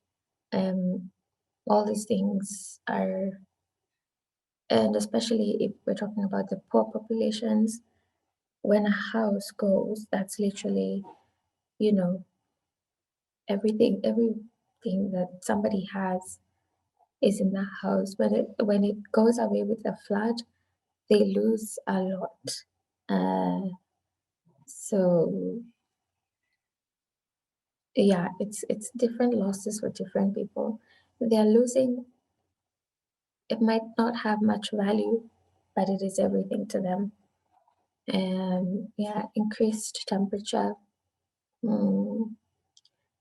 As I said, hallmark of global warming, droughts and floods. We've talked about those. There's a time that there was a flood that was happening. It was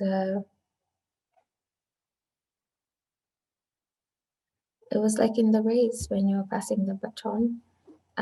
We had Kenya and Uganda. There were floods in Kenya and Uganda, somewhere in the east of Africa.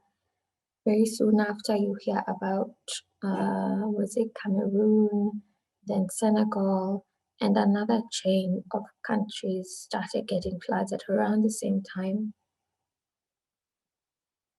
Yeah, that's when it really hits you that this is it's regional. You start to get the concept of regional when it starts to be that coordinated.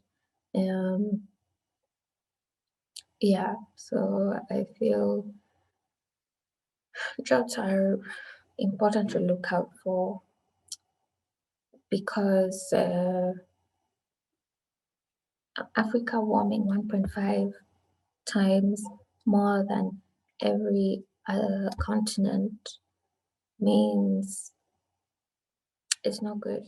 It's not good, especially when our economies depend on farming. And we know that farming suffers most when we're talking about um, climate change, these droughts and floods. So these are to look out for.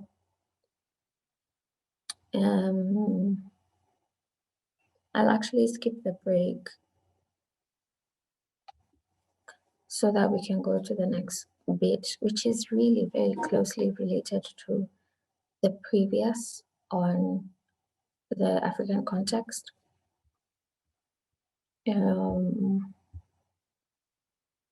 So we have this on polar. What climate risks does Kenya face? You can go and answer that. Now, before I present, go to pollev.com, enter username LKE050.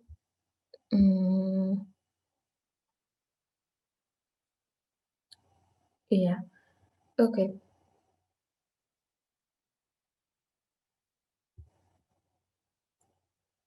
I will go fast as always.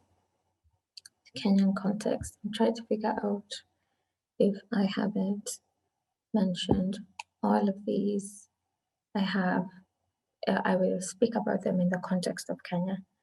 Well, we have animals there because I think Kenya in tourism, that is what, well, and the marathon runners, that's what people know Kenya for. These are our big five: the cheetah, buffalo, elephant, rhino, and lion. And they look just as cute in the wild. Yeah, we let them run loose. We've attached documents to this class. You can check them out. They're relevant for both this class and the next because it's to do with Kenya. The Kenyan context, Climate Change Act, and a background report on Kenya's climate change priorities versus capacity. Yeah, they're a bit lengthy, so don't be in a hurry to go through them. Take your time. So very similar to the African context, but because I live in Kenya, selfishly, I can give some examples of the risks Kenyans already face a bit more. We have farmers and agro-pastoralists. These are people who rely on rain and the availability of water for them to be able to farm and take care of their livestock. Yeah, agro-pastoralists, I'm talking about the Maasai. Yeah, so drought is not a friend to these people. Water scarcity, food scarcity, especially with the agro-pastoralists, people who, the Maasai, I think, and the Samburu, there's some of our communities that are more pastoralists than farmers. And the lack of water leads to a lot of conflict. There's always in the news you'll hear that one community, well, let's just call it community clashes. It can get really ugly. It's often over a cow, but I believe it's just the tensions that these kinds of weathers cause, and some of it is also politically triggered. But again, like I said, if you peel back these layers, it's usually to do with natural resources. The Maasai, for example, believe that they came, this is their creation story, I believe. They came from the clouds, from heaven on a cloud. This is their creation story, as in Adam and Eve in Eden. We have a Maasai who came down with a cow on a cloud, and they treat their cows like, yeah, you steal their cow, it's going to be war. Don't even think about it. Yeah, it's a resource they hold very dear to them. They drink blood from the cow, milk from the cow. Yeah, obviously the blood is when they have slaughtered the cow. I don't know at what point they slaughter their cows. I should find out. Yeah, but probably ceremonious.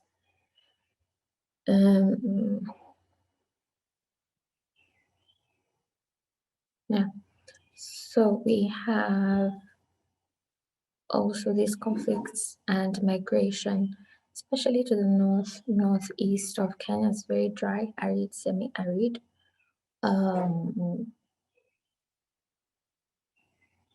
Yeah, so you see people moving around a lot with their cows, looking for pasture.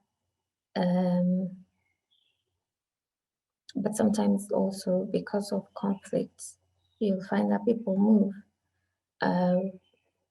Power struggles over natural resources that are there that are scarce. Again, scarce because of climate change. We could talk about coastal flooding, coastal flooding, and the effects on infrastructure there. In Mombasa, we have Fort Jesus. Fort Jesus is a tourist attraction. It is cultural heritage importance to Kenya. So there are plans to build a seawall to reduce destruction from sea waves. So as the sea continues and the waves continue to hit, they just want to make sure that Fort Jesus still stands, especially because it's going to be continued, whatever action that is with sea level rise. So they want to fortify the fort with a seawall.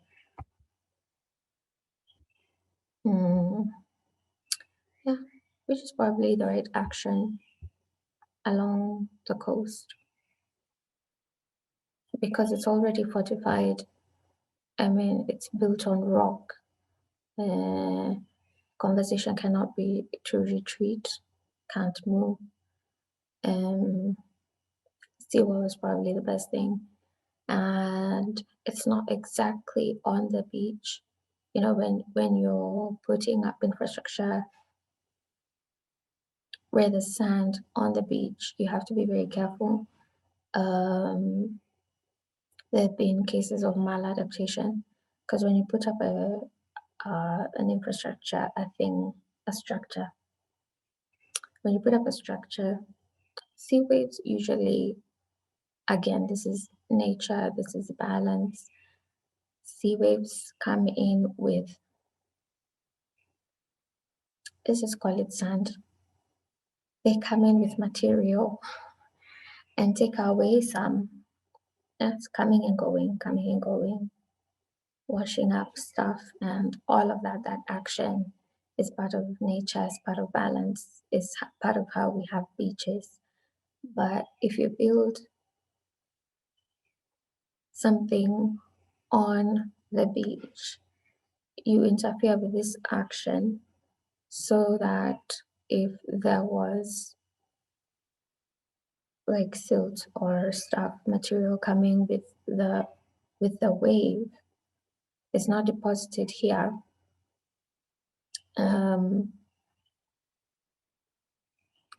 in due time, it's either going to build up here, where you've built your wall, or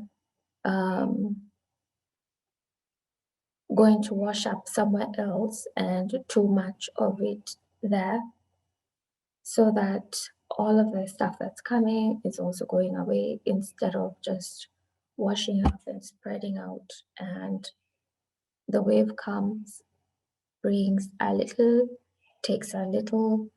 If you put up infrastructure there, it changes the way the waves work, and that depositing of stuff, so that you might find that some other part of the beach is overloaded. Yeah, I think that's how it works. Anyway, that's our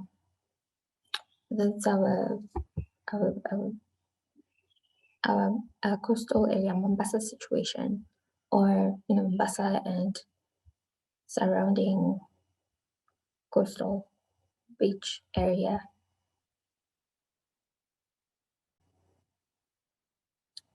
You might need to check that one on the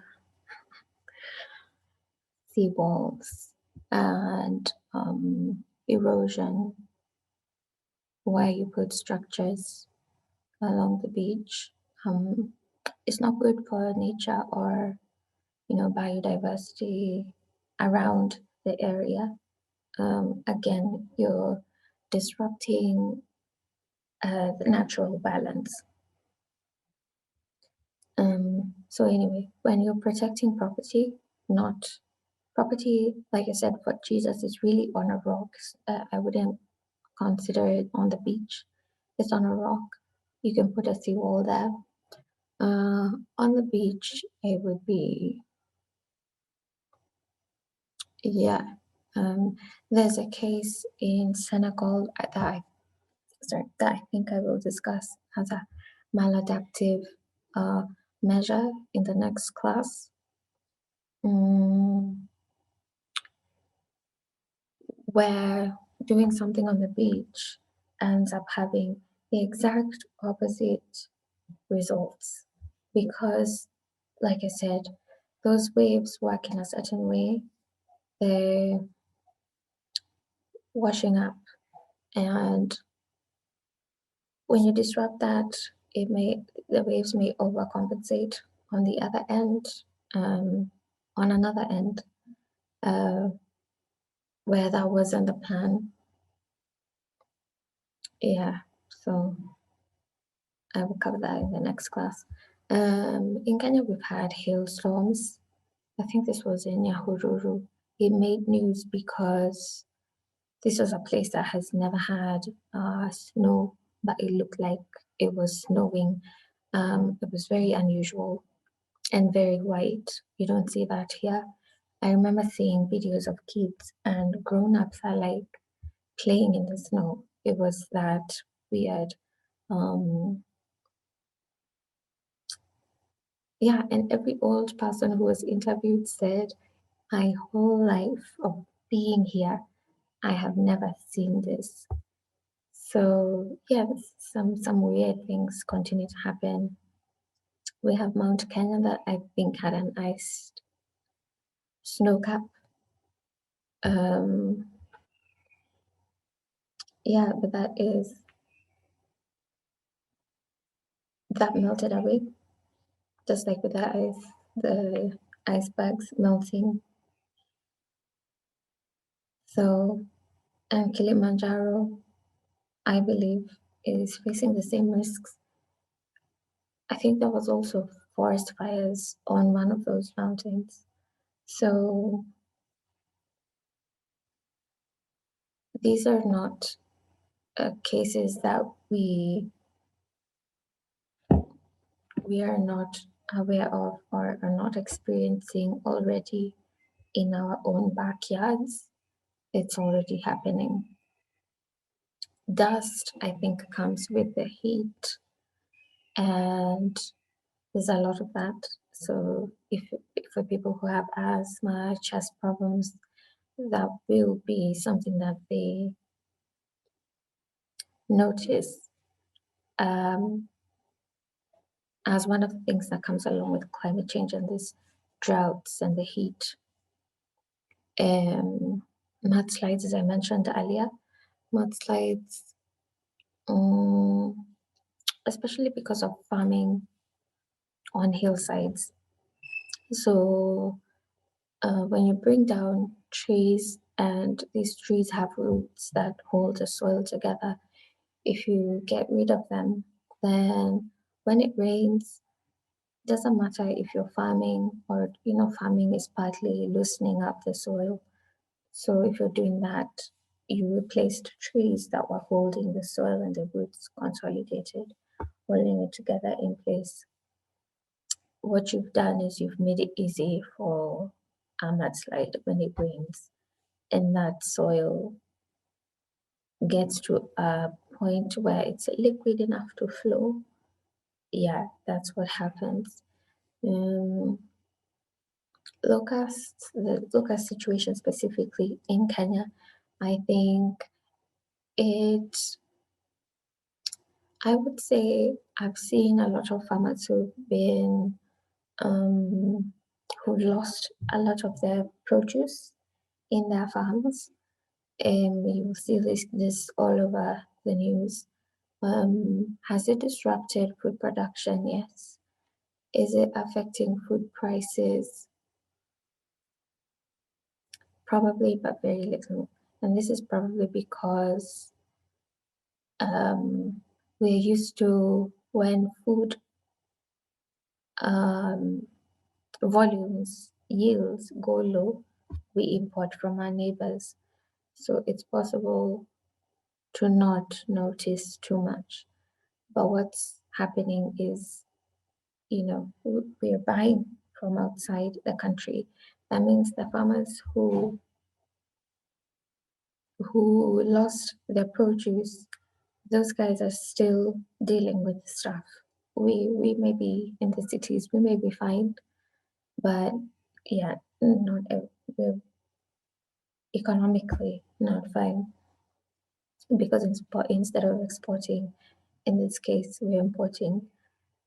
Instead of buying our own produce so that that's an income for someone here in Kenya, that money is going outside. So yeah, that is not fine. There's a gap there. Yeah, I think for Kenya and Africa and the global risks, having discussed all of that, I believe I've covered most of it. I want to believe. Yeah.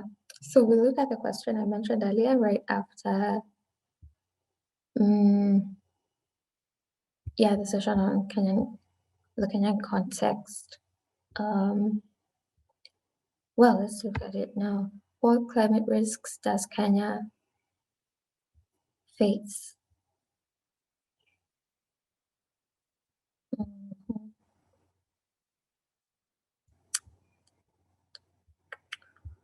Okay, so what I forgot to activate the question, sorry. So what's going to happen is I will have responses from the ones I had during the week. Yeah, this is just two.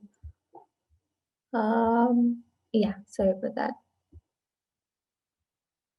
So this is Kenyan. We have some days are just too hot, and then it's weird.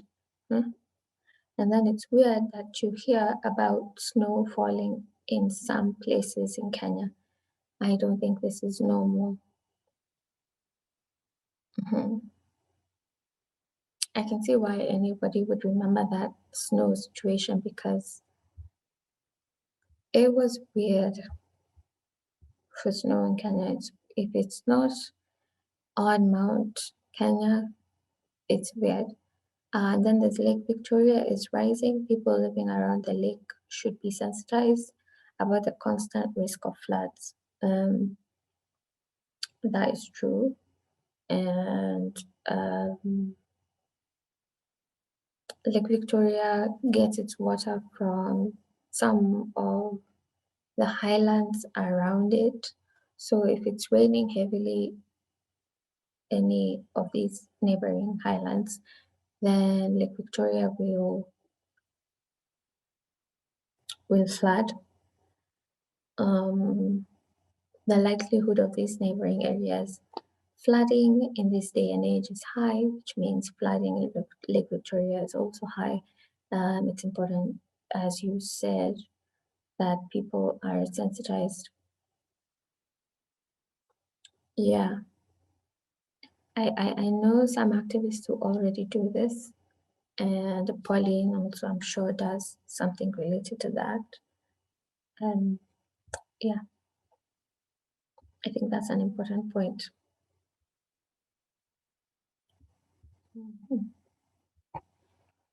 So a review of that section, aside from the hailstones that are a bit weird and different from the rest that I talked about, the context of Africa, like I said, it's not national anymore, it's a regional issue. It's the same.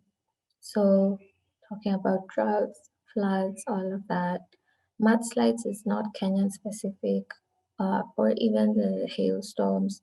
It's just that we've experienced it here.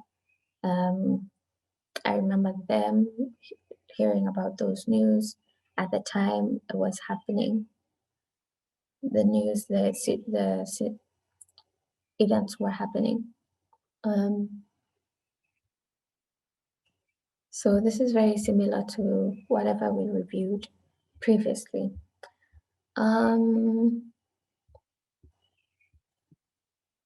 I think it's safe to say we can conclude now. I would like to conclude by, having a thought or reflecting on some things that Professor Wangari Maathai was about or spoke about, advocated for. Yeah, she was an advocate for peace. She understood that for there to be peace in a country, there must be the sharing of resources must be equitable, which is from the understanding. She understood that we are on a planet that has limited resources and our population keeps increasing. That's a constraint, but with climate change, putting a strain on what little resources there are, to the point, it's possible that equitable sharing at some point will be impossible. That's just, what do we do then? People need to start thinking about that. Yeah, maybe that's what Elon is trying to fix with going to Mars, but yeah, maybe. So next Saturday, we'll look at climate action, what's there to be done about risks. We will, look at the global context of this global action. And this includes adaptation and resilience and discussions on adaptive capacity. So in our first class, we saw how climate change affects the biosphere, geosphere, hydrosphere, atmosphere. Today we got into the climate events that are a result of global warming. In the next class, we'll see how people, communities are affected and what they can do to reduce or manage some of the risk, that is adaptation and resilience. Yeah, I think that's it. So if you feel you need more depth some exercises, practical application. You can sign up for our paid bootcamp. Just look for LABA online. You'll find it in our store. About this class, you can write to us, tag us at I am LABA, that is on Instagram and Twitter. Give us feedback on the class or simply tell us what climate risks mean to you, where you come from, to give us a bit of context. Finally, you can also find these classes on LABA's YouTube channel. We'll start uploading them there soon. So see you next Saturday, same time, same place. Have a great Sunday and great week, great rest of the day today. Yeah, bye.